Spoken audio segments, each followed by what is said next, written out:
नमस्कार सभी को। आइए हम शुरू करते हैं अपनी क्लास। हम व्याकरण पढ़ रहे हैं, जो हम बुधवार को और रविवार को व्याकरण की 2 क्लासें होती हैं, जिसमें हम संधि कर रहे थे। संधि में हमारी स्वर संधि पूरी हो गई है। 6, 7, 8 में स्वर संधि ही बताई गई है। अब हम उसके आगे दे रखे हैं शब्द रूप, उनको देख लेते हैं। शब्द 3 प्रकार के होते हैं: संज्ञा, सर्वनाम, विशेषण, अव्यय, क्रिया। संज्ञा का मीन्स होता है किसी व्यक्ति, वस्तु या स्थान के नाम को संज्ञा कहते हैं। सर्वनाम जो संज्ञा के स्थान पर प्रयुक्त किए जाते हैं। जैसे हमने संज्ञा में हमने बोला राम, ठीक है, राम हमारी क्या है? संज्ञा। अब हमने राम शब्द का बोध कराने के हमने बोला कि बह जाता है, तो हमने राम ना बोलकर हमने बह बोला, जो कि हमारा आया सर्वनाम। विशेषण, जैसे कि विशेषण का मीन्स होता है कि जो विशेषता होती है वो कहलाएगा। जैसे कि वह घोड़ा काला है, ठीक है, तो हमारा जो घोड़ा है काला, जो हमारा क्या हो गया? हमारा विशेषण हो गया, ठीक है। अब है हमारा अव्यय। अव्यय जो होते हैं जिनको हम उपसर्ग बोलते हैं, ठीक है। उपसर्ग हमारे आगे लगते हैं, जैसे कि उप, अनु, अधि, ये हमारे क्या कहलाते हैं? उपसर्ग कहलाते हैं। इनको अव्यय भी बोलते हैं। क्रिया, क्रिया जैसे हमारे क्रिया हो गई, जैसे हमारे पठती, लिखती, गच्छति, ये हमारी क्रिया में आ गई। अब देखते हैं। सबसे पहले बोल रहे हैं संज्ञाएं। संज्ञाएं 6 प्रकार की होती हैं। स्वरांत, जिसको हम बोलते हैं अजांत, मतलब अच, ठीक है, स्वर को ही अच बोलते हैं। जो हमारे स्वरांत अचांत, अचांत का मतलब जैसे हमने बोला एक शब्द हम बोलते हैं राम, ठीक है। देखिए ये कह रहे हैं स्वरांत। स्वरांत का मतलब होता है स्वर से जिसका अंत हो। हमने एक शब्द लिखा यहाँ पर राम। अब देखिए इस राम शब्द को अगर हम इसको अलग करके दिखाती हूँ मैं, हम पहले लिखेंगे रा, फिर आएगा हमारा आ, ठीक है, फिर है हमारा माँ, उसके बाद है हमारा आ। हमारा जो है अंत में क्या आ रहा है? हमारा आ रहा है। आ हमारे क्या है? स्वर है। तो वही कह रहे हैं कि स्वरांत, जिसको हम अजंत भी बोलते हैं, पुल्लिंग हो, ठीक है। नंबर 2 है हमारा स्वरांत अज, हमारा स्त्रीलिंग हो। स्त्रीलिंग में हमने जैसे कि हमने लिखा, जैसे हम लिखेंगे जो अजांत जो है, स्त्रीलिंग के शब्द नहीं मिलते हैं। स्त्रीलिंग के शब्द हमेशा आकारांत होते हैं, बड़ा आ, जैसे कि लता। अब देखिए इसको हम अलग करेंगे तो क्या हमारा क्या आएगा? ला, फिर आ, ता और बड़ा। देखिए मैं दिखाती हूँ। ला, फिर छोटा आ, ता और फिर बड़ा आ। इसमें हमारा बड़ा आ है, ठीक है, लता के रूप हो गए। अब ये हमारा स्वरांत अजंत नपुंसकलिंग। नपुंसकलिंग का जैसे हमने लिखा पुस्तक, ठीक है, इसमें हमारा ये हर्ष आ से इसका अंत हो रहा है, इसलिए नपुंसकलिंग। जैसे पुस्तक है हमारा, कमल है हमारा, और हमारा पत्र है, ये हमारे क्या है? हमारे ये नपुंसकलिंग के आकरण शब्द है। अब है हमारा ये हमारा व्यंजन। व्यंजन का हमारा हलंत। हलंत का मीन्स है जैसे हम लिखेंगे आत्म मन। देखिए इसमें हमारा किससे अंत हो रहा है? ना से।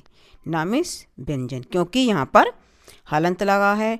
अगर हलंत नहीं लगा होता है, ठीक है, तो उसके अंदर क्या हमारा स्वर विद्यमान होता है। अब इसमें हलंत लगा है तो इसमें हमारा स्वर नहीं है, तो ये हमारा क्या है? हमारा हलंत अर्थात व्यंजनांत, ठीक है, पुल्लिंग।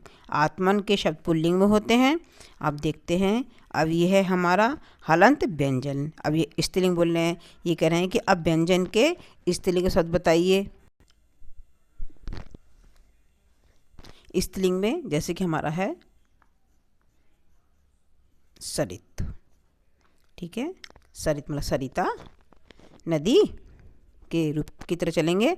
सरित माने नदी होती है, ठीक है। तो इसमें सरित, इसमें देखिए इसमें भी व्यंजन है हमारा, और सरिता, सरित शब्द हमारा स्त्रीलिंग का होता है। अब देखते हैं, अब ये कह रहे हैं कि व्यंजनांत नपुंसकलिंग। अब व्यंजनांत नपुंसकलिंग देख लीजिए। व्यंजनांत नपुंसकलिंग में होगा जैसे कि हमारा आएगा, नपुंसकलिंग में आएगा जैसे हम लिखेंगे शब्द महत। ये देखिए ये ता है तो इसका मीन्स ये व्यंजनांत है। ये महत के रूप नपुंसकलिंग की तरह चलते हैं। आपके समझ में आ गया होगा। अब देखते हैं आगे कि इन सबके रूप तीनों वचनों, एक वचन, द्विवचन तथा बहुवचन में चलते हैं, ठीक है। किनके? छहों के। सभी में एक वचन, द्विवचन, बहुवचन होता है। तथा सातों विभक्तियाँ, विभक्ति हमारी कितनी होती हैं? 7, ठीक है। एक प्रश्न बन जाएगा हमारा, विभक्ति कितनी होती हैं? 7। कौन कौन सी? प्रथमा, द्वितीया, तृतीया, चतुर्थी, पंचमी, षष्ठी, सप्तमी, ठीक है, में चलते हैं। संबोधन प्रथमा से भिन्न नहीं है, ठीक है, और रूप में अंतर केवल एक वचन में होता है।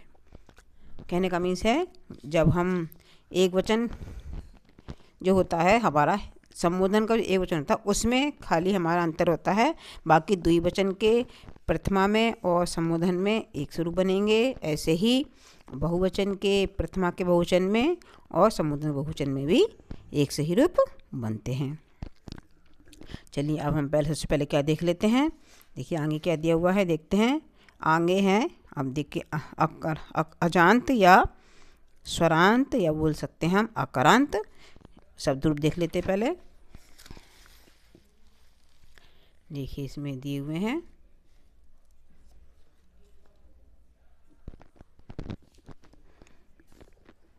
ये है हमारे अकारांत पुल्लिंग संज्ञा नर, जिसको हम बोलते हैं मनुष्य। विभक्ति कितनी बताई थी मैंने? 7। प्रथमा, द्वितीया, तृतीया, चतुर्थी, पंचमी, षष्ठी, सप्तमी, संबोधन। वचन कितने बताए थे? 3।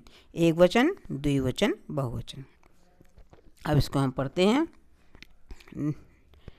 नरे, नरो, नरा, नरम, नरो, नरान, नरेण, नरभ्याम, नराय, नराय, नरभ्याम, नरेभ्य। फिर इसमें है नरात, मिसप्रिंट हो रहा है इसमें, नरात, ठीक है। यहाँ पर आएगा नराय, नरात, नराभ्याम, नरेभ्य। यहाँ पे है हमारा नरस्य, नरयो, नराणाम। यहाँ पे हमारा नरे, नरयो, नरेशु। फिर हे नर, हे नराव, हे नरा।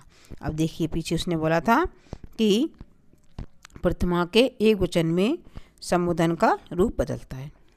ऊपर हमारा क्या था? नरहा। यहाँ पे क्या हमारा? हे नर। ऊपर हमारे विसर्ग हैं, नीचे हमारे विसर्ग नहीं है, इसलिए यहाँ पर अंतर बताया गया है। लेकिन द्विवचन में देखिए, द्विवचन है नराव, ऐसे यहाँ पर हे नराव, यहाँ पर है नरा, तो यहाँ पर हे नरा।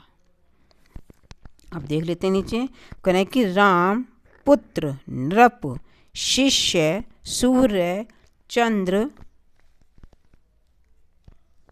मयूर, धर्म इत्यादि शब्दों को संज्ञा कहते हैं।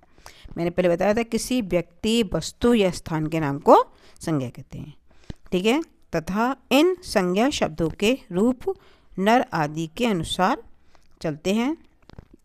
कहना है कि जिस शब्द में री, रा या मूर्धन्य शा के बाद न आता है, ठीक है, वही तृतीया और षष्ठी विभक्ति में ना को क्या होता है? णा हो जाता है। इसके लिए 2-3 सूत्र लगते हैं। एक आता है रसाभ्याम नोड़ा समान पदे, जिससे कहते हैं कि रा आए, ठीक है, सा आए, और तो ये बोलते हैं, और री वाला अलग आएगा सूत्र, वो कहते हैं रसाभ्याम नौड़ा समान पद। वो कहते हैं कि रा या शा मूर्धन्य शा आए तो वहाँ पर ना को अणा हो जाता है। अब इसको एक बार बताती हूँ, देखिए। अब पहले हम देखते हैं राम की। अभी हमने नर के रूप बनाया था राम का। देखो, रामा रामो रामा रामम रामाओ रामान रामेण। अब देखिए रामेण यहाँ क्यों आया है, क्योंकि हमारा इसमें बताया था हमने रसाभ्याम नौड़ा समान पद, तो रा आया है। वो कह रहा है कि देखिए, ये कह रहा है रा अगर आए तो क्या होता है, ना को णा रहता है। तो हमारा राम हमने लिखा रामे, तो रामे न, तो ना रा की वजह से ना को णा हो गया। तो रामेण रामाभ्याम रामाय, रामाय रामाभ्याम रामेभ्य, रामात् रामाभ्याम रामेभ्य, रामस्य राम्यो रामाणाम। राया, देखो यहाँ पर भी रा आया है, इसलिए यहाँ पे ना को णा हो गया, तो आएगा रामाणाम।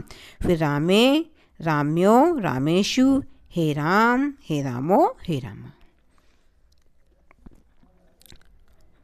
आपको मेरी वीडियो कैसे लगी मुझे कमेंट बॉक्स में ज़रूर बताएं। मुझे लाइक और सब्सक्राइब कीजिए। अगर आपके समय में कुछ नहीं आता है तो मुझे बताएं, मैं उसको और अधिक तरीके से क्लियर करूँगी, ताकि आप लोगों की समझ में और अच्छी तरह से आ सके। नमस्कार।